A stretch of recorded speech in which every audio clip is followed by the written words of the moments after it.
Marie Johnson's pregnancy with 7 babies turned her family into outcasts in their small Midwestern town.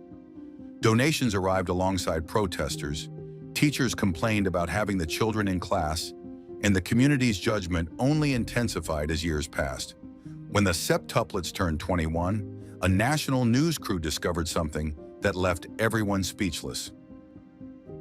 Marie Johnson sat quietly in the doctor's office, gripping her husband Tom's hand as the ultrasound technician moved the wand across her belly.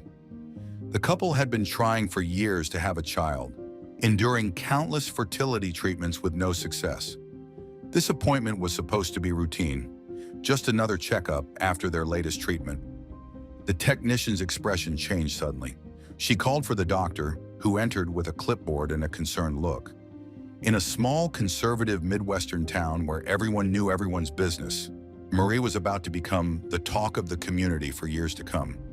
The doctor explained that Marie wasn't just pregnant, she was carrying 7 babies. The odds were astronomical, 1 in 4.7 million. After years of hoping and praying, Marie and Tom were facing a situation that would test them in ways they could never have imagined. Medical professionals strongly recommended selective reduction, a procedure that would terminate some of the fetuses to give the others a better chance at survival. But Marie and Tom refused. Each tiny life on that ultrasound screen represented years of heartbreak and hope. They couldn't choose which ones would live and which wouldn't. News traveled fast in their tight-knit community. What should have been a time of celebration quickly turned sour as whispers spread through church pews and grocery store aisles. Some neighbors viewed the pregnancy as unnatural, questioning whether fertility treatments had gone too far. Their church, once a sanctuary of support, became a place of discomfort. Certain members kept their distance, muttering about limits to God's plan. As Marie's body stretched to accommodate 7 growing babies, she became a spectacle. The physical strain was enormous. Her skin stretched painfully, her organs compressed, and her body constantly aching as it tried to nurture 7 lives at once. The babies arrived 9 weeks early, tiny and fragile. 4 boys and 3 girls, each weighing between 2 and 3 pounds. Their premature birth required weeks in the NICU, with tubes and wires connecting their tiny bodies to life-saving machines. Against overwhelming odds, all 7 survived. Hospital bills mounted to catastrophic levels, far beyond what their insurance would cover. The family was drowning in debt before the babies even came home.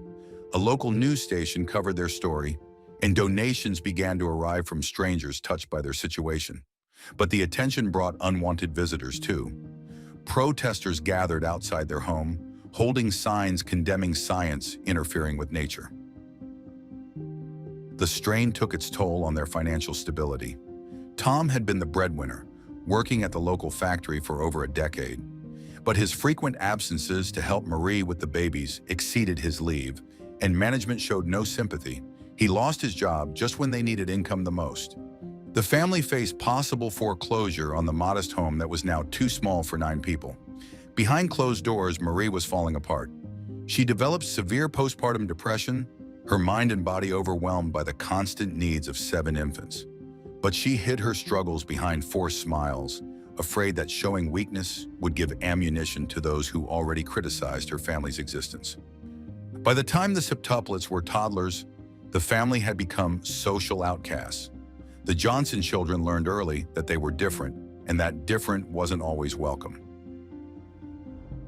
School brought new challenges. Teachers openly complained about having one of the Johnson 7 in their classroom, claiming they couldn't give proper attention to the other students. The local school board even debated whether the children should be homeschooled to avoid disruption. The family stopped attending church entirely after a deacon suggested their situation was a burden on the community. The place that should have offered the most support had become the source of some of their deepest wounds. As the children entered their teenage years, technology gave bullies new weapons. Social media became a nightmare as classmates created fake profiles, mocking the Septuplets. 2 of the Septuplets developed anxiety disorders. The family struggled to afford therapy for the children who needed it most. Marie's mental health deteriorated further when she discovered Tom had been secretly gambling in an attempt to solve their financial problems. Their marriage, once rock solid, now showed dangerous cracks.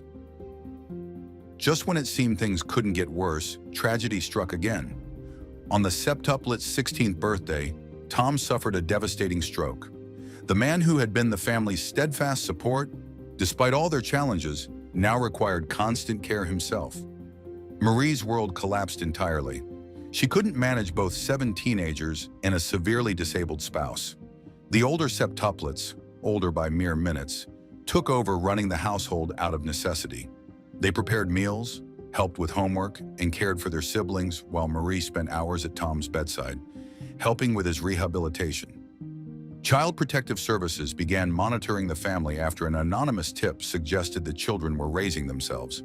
The threat of separation hung over them like a storm cloud, adding fear to their already overwhelming burden. Marie began to lose hope. Years of judgment, financial strain, and now her husband's condition seemed too much to bear.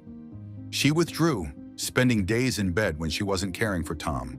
The resilience that had carried her through 7 simultaneous pregnancies and years of community rejection was finally running out. Then came the turning point that would change everything. Michael, the firstborn of the 7, was cleaning the attic when he discovered Marie's old journals. In these private pages, she had documented everything: her fears, her dreams for each child, and the countless barriers she had overcome for them. The Septuplets read their mother's words, finally understanding the depth of her sacrifice and love. Together, they confronted Marie with these writings, refusing to let her give up after everything she'd done for them. The children she had fought so hard to bring into the world were now fighting for her. Slowly, Marie began to heal. The Septuplets, armed with a new understanding of their family's struggle, united with a purpose. They started a social media campaign, sharing their authentic story and challenging the narratives that had isolated them for years. As their 21st birthday approached, a national news program contacted the family for a special feature. What they discovered stunned everyone who tuned in. Despite the ostracism and hardship, each septuplet had forged a unique, successful path. One was studying medicine, inspired by the doctors who had saved their lives.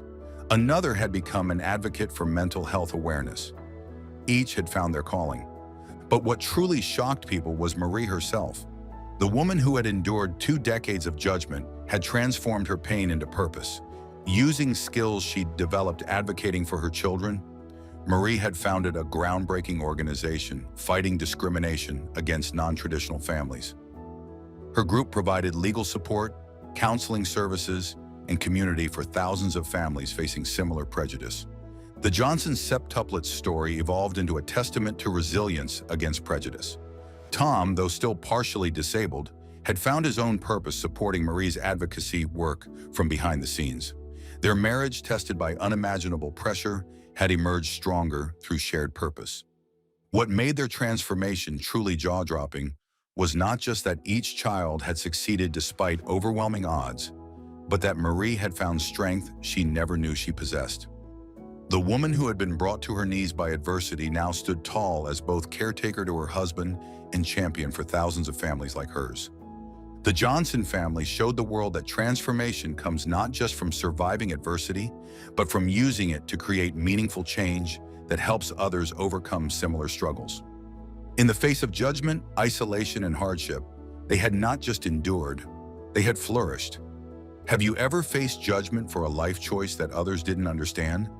How did you handle it, and did you find a way to turn that challenge into something positive?